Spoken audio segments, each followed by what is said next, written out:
À l'occasion de la dédicace de son ouvrage intitulé Politique en Christ, l'écrivain ivoirien Aimé Lago a présenté une réflexion engagée sur la place des valeurs chrétiennes dans l'action publique. Dans ce livre de 128 pages, il plaide pour un leadership politique fondé sur l'éthique, le service et la responsabilité. Il est notre invité pour en parler. Bonjour, Monsieur Lago. Bonjour. Alors, qu'est-ce qui a motivé à l'écriture de Politique en Christ? Alors, d'abord, j'aime écrire et j'ai aussi une passion pour la politique. Et je sais que Dieu m'a donné le talent de l'écriture et c'est une forme, c'est peut-être une manière aussi de multiplier ce talent-là en lui rendant gloire. Et donc, c'est comme ça qu'est venue l'idée d'écrire Politique en Christ. Pourquoi avoir donc choisi d'aborder la question politique sous l'angle des valeurs chrétiennes? Alors déjà, c'était une révélation qui est fondée sur le livre de Genèse. Et en Genèse 1, verset 1, il est dit: au commencement, Dieu crée les cieux et la terre. Et la politique, dans sa définition originelle, c'est l'art de gouverner un territoire. Et en créant les cieux et la terre, Dieu crée ainsi un territoire. Et en créant l'homme, il crée une population et il a établi des lois. Et la loi la plus connue, c'est la loi de Moïse, donc les 10 commandements. Alors que pour avoir un État, il faut un territoire, une population et une constitution. Donc en faisant ce parallèle, Dieu crée ainsi un royaume dont il est le roi. Et un roi, c'est un homme politique. Ainsi, je fais le parallèle comme quoi, en créant les cieux et la terre, l'homme et la femme, et en établissant des lois, Dieu est aussi un homme politique. À quel moment donc avez-vous ressenti la nécessité de publier cette réflexion? Alors, je l'ai ressenti dès le début. Comme je l'ai dit d'entrée, c'était une façon pour moi de glorifier le Seigneur avec le talent qu'il a mis en moi. Vous avez affirmé que l'engagement politique doit s'inspirer du modèle du Christ. Concrètement, que signifie cela dans l'exercice du pouvoir politique? Alors, dans Psaume 99, verset 4, la révélation, l'une des révélations, c'est que Dieu exerce la justice et l'équité sur son territoire. Donc, c'était une façon pour dire à tout homme qui veut s'engager ou bien qui a une position élevée dans une nation, la conduite à suivre, c'est d'exercer la justice et l'équité. Exercer la justice, c'est quoi? C'est prendre les décisions conformément aux règles qui ont été établies dans la communauté. Et l'équité, le mot hébreu qui a été utilisé, c'est tzedaka, qui veut dire bien faire. Donc, exercer l'équité, c'est faire du bien à son peuple. Donc, tout homme, dans l'exercice du pouvoir politique, doit exercer la justice et établir l'équité sur son territoire. C'est peut-être une manière peut-être de sensibiliser peut-être nos dirigeants à la meilleure pratique de la politique sous nos cieux, ou qu'est-ce que vous voulez véritablement montrer? Je n'ai pas la prétention de vouloir sensibiliser nos dirigeants. Je crois en ce que c'est Dieu qui établit les autorités et la seule obligation qu'il nous a faite, c'est d'intercéder et de prier pour eux afin qu'ils aient la sagesse et le don de gouverner. C'est plutôt, je dirais, un appel à une introspection spirituelle personnelle. Quels sont donc, selon vous, les principes fondamentaux du leadership du Christ applicables à la gouvernance moderne? Alors, les principes fondamentaux du leadership du Christ se résument en une seule phrase. Aimer Dieu, et je veux d'abord insister là-dessus. Aimer Dieu en premier et aimer son prochain. Aimer son prochain, c'est aimer sa communauté, aimer sa population, aimer ses citoyens. Et ces principes sont également développés dans le livre de Galates 5. Il est écrit dans ce livre, marchez selon l'esprit et vous n'accomplirez pas, pardon, les désirs de la chair, car les œuvres de la chair sont manifestes. Alors que le fruit de l'esprit, c'est l'amour, la joie, la patience, la paix, la bonté, la bénignité, la douceur, la tempérance. Donc, tout homme euh, doté de bon sens est censé se retrouver autour de ces valeurs-là. Je voudrais appeler cela le leadership de la compassion. Si on fait une parallèle avec la politique africaine, qu'est-ce que vous pouvez peut-être dire? Alors, comme je l'ai dit, c'est un appel à une introspection spirituelle personnelle. Chacun de nous doit pouvoir se remettre en cause euh, et se regarder devant le miroir en regardant le miroir qui est le Christ, en regardant ses valeurs, en regardant ses principes, en regardant le fruit de l'esprit. Tout à l'heure, vous disiez que Dieu n'est pas chrétien. Or, dans votre livre, vous parlez du Christ. Il y a une nuance là, en fait. Je veux comprendre, en fait. Alors, je disais que Dieu n'est pas chrétien. Le Christ, c'est Dieu. Okay. Le Christ, c'est Dieu. Et en Jean 3,16, on dit Dieu a tant aimé le monde qu'il nous a donné son Fils unique, afin que quiconque croit en lui soit sauvé. Le monde, c'est tout le monde. Et Dieu n'est pas venu pour une religion. Le Christ n'est pas venu pour une religion. Il est venu sauver le monde. Il est venu sauver tout le monde. C'est pour ça que je dis Dieu n'est pas chrétien. C'est un peu ambigu hein, dans mon entendement en fait, puisque parler de Christ, c'est appeler les gens peut-être à se convertir à une religion, qui est le christianisme. Mhm. Et lorsque parler aussi de Dieu, il est universel selon vous. Mhm. Mais les débats vont dans tous les sens. Hein. Mais je veux véritablement comprendre avec vous qui êtes l'auteur de ce livre-là. Donc, essayez de juste recentrer la chose pour qu'on puisse véritablement avoir une clarté sur ce sujet-là. Je pense qu'il faut se convertir à Christ. Parce que il a dit, je suis le chemin, la vérité et la vie. Et donc, pour aller au Père, il faut passer par moi. Donc, pour aller à Dieu, il faut passer par Christ. Et c'est vrai que quand on regarde dans les Écritures, notamment dans le Nouveau Testament, le mot chrétien revient que 3 fois. Et l'appellation d'origine a été utilisée par des détracteurs qui ont nommé les disciples de Jésus, qui les ont nommés chrétiens. Et finalement, l'appellation a été reprise par petit Christ. Voilà, a été repris par ceux qui se reconnaissent en Christ. Mais quand on prend le champ lexical du Christ, il a plus parlé de disciples. Okay? Disciples. Allez dans toutes les nations, faites des disciples.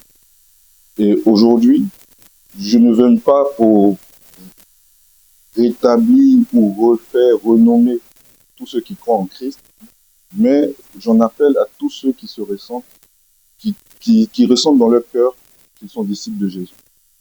Et être disciple de Jésus, ce n'est pas choisir une religion, c'est suivre le Christ, avoir une relation d'intimité directe avec lui. Votre ouvrage plaide pour une moralisation de la vie publique. Pensez-vous que la crise actuelle de confiance envers les dirigeants soit avant tout une crise morale? J'ai dit tout à l'heure que c'était un appel à une introspection spirituelle personnelle. Et je ne plaide pas pour la moralisation de la vie publique. Et je pense que la crise morale qu'on vit trouve ses racines dans une crise des valeurs. Les valeurs sont intrinsèques à une personne et la morale, c'est la règle qu'on doit respecter en société.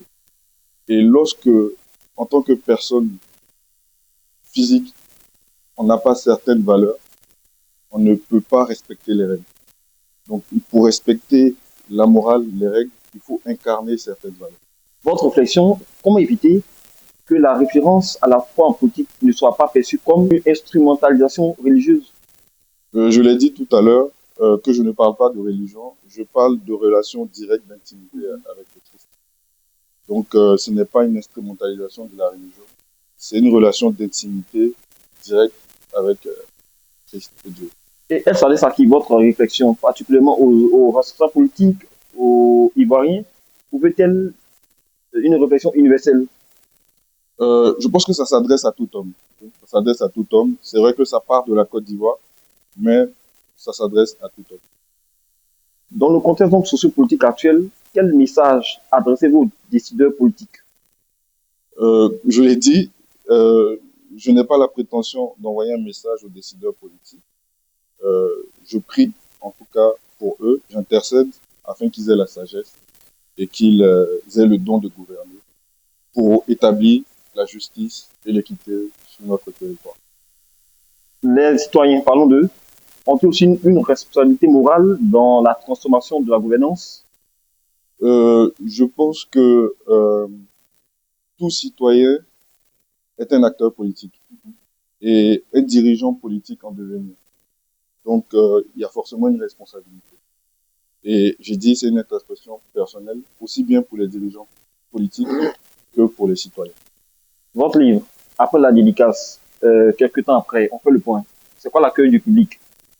Je pense que les retours sont positifs et les retours sont encourageants et je suis pleinement satisfait par la tâche. Quel type de débat donc souhaitez-vous susciter au travers de cet ouvrage? Aucun débat, c'est juste un appel à une introspection spirituelle personnelle. Bon, parlons de débat. On parle peut-être des musulmans, des chrétiens, des athées.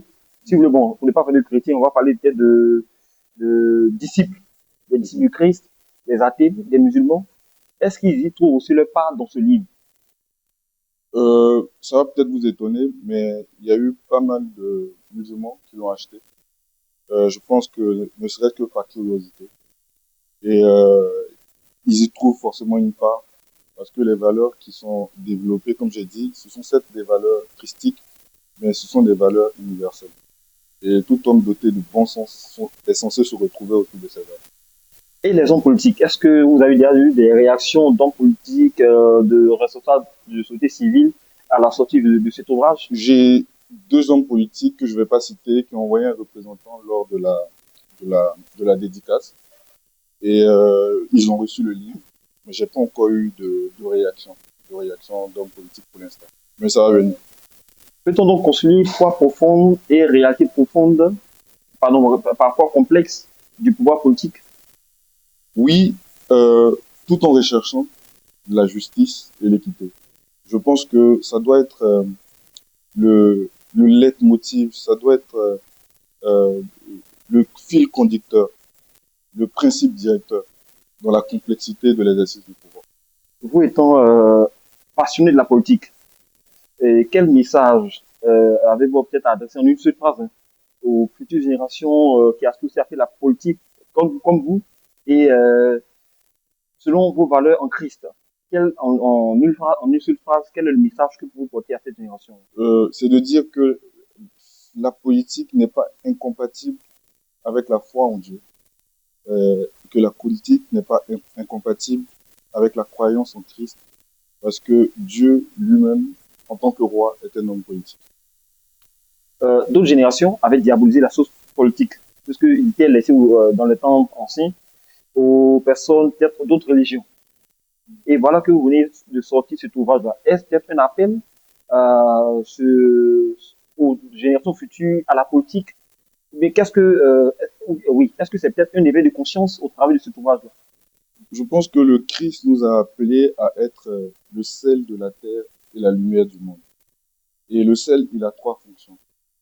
La première fonction du sel, c'est de donner du goût. Et le Christ nous appelle à donner du goût dans le territoire sur lequel il nous a établis. Et la deuxième fonction du sel, c'est la conservation. Donc, la conservation, éviter la corruption. Et la corruption, c'est tout ce qui est contraire à la parole de Dieu. Et donc, il nous appelle à éviter la corruption dans les sphères d'influence. Et la politique est une sphère d'influence. Et la troisième fonction du sel, c'est de se dissoudre. Parce qu'un sel qui reste dans sa sablière, qui reste dans son église, par exemple, ne peut pas influencer un territoire. Et la politique, c'est un territoire, la politique, c'est une sphère d'influence. Pour pouvoir influencer nos nations, il faut s'investir dans la politique. Ok. Donc, de ce fait-là, peut-être que prenons peut-être l'exemple sur les États-Unis, où peut-être Martin Luther King, en tant que leader religieux, a, a eu un impact sur la vie politique aux États-Unis. Vous peut-être vouliez que ce terrain soit peut-être transposé au niveau de la Côte d'Ivoire. Euh, je ne veux pas me limiter à la Côte d'Ivoire. Parce que le royaume de Dieu, comme je l'ai dit, c'est les cieux et la terre. Il faudrait que ça soit sur toute la terre. Investir les sphères d'influence. Investir la politique. Que ce soit en Afrique, aux États-Unis encore plus. Et aussi en Occident. Parce que nous sommes dans un monde globalisé.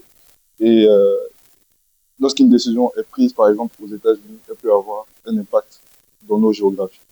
Donc, c'est pas que en Côte d'Ivoire, c'est pas qu'en Afrique, c'est sur la terre. Alors, vous dites tout à l'heure que vous aimez la politique, en fait. Donc, est-ce que vous voyez comme le futur Martin Luther King de Côte d'Ivoire, mais d'Afrique, si on veut dire? Je n'ai pas cette prétention, mais j'aime la politique et je pense que je vais la faire. Euh, et c'est aussi le sens de politique en Christ.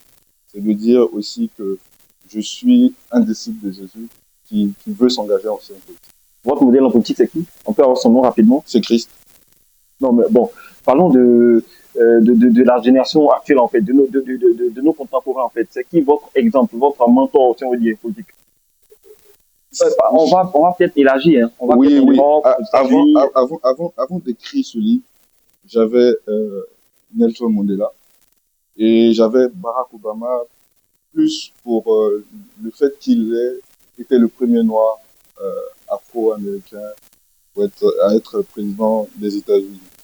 Euh, J'en avais d'autres que je ne veux pas citer en Côte d'Ivoire, mais après avoir écrit ce livre, euh, je pense que mon modèle, c'est Christ. Après politique en Christ, envisagez-vous de produire l'écriture sur des thématiques foi et gouvernance? Oui, politique en Christ, c'est d'abord centré sur l'homme politique, sur sa relation avec Dieu, sur le caractère à acquérir, sur les principes euh, divins à respecter. Et je pense que dans quelques mois ou quelques années, viendra un autre livre sur même l'exercice du pouvoir selon les principes du Christ. Ok, merci bien, Monsieur Lago. Je vous Donc, je remercie. vais vous laisser regarder cette caméra-là et lancer un appel à la jeunesse ivoirienne, aussi peut-être aux politiciens ivoiriens, à l'Afrique et au monde entier. La caméra, là-bas. Je ne vais pas me permettre de lancer un appel, mais je voudrais quand même exhorter toute personne qui se sent disciple de Jésus de se procurer politique en Christ et de se rapprocher aussi des Écritures pour intensifier, s'enraciner dans le Christ et intensifier sa relation avec le Christ. Et se focaliser sur des personnages bibliques qui ont eu un poste ou qui ont eu une activité politique. Je parle notamment de Daniel, de Joseph, du roi David, et il y en a bien d'autres. Politique en Christ. C'est de cet ouvrage dont on a parlé dans le premier numéro de l'échange avec. Nous avons parlé de ce à quoi aspire notre auteur en écrivant ce livre. Et je pensais que on aura véritablement le choix à lire ce livre et de découvrir ce qu'il contient comme valeur qu'il enseigne. Merci bien, internautes, de nous avoir suivis et à la prochaine.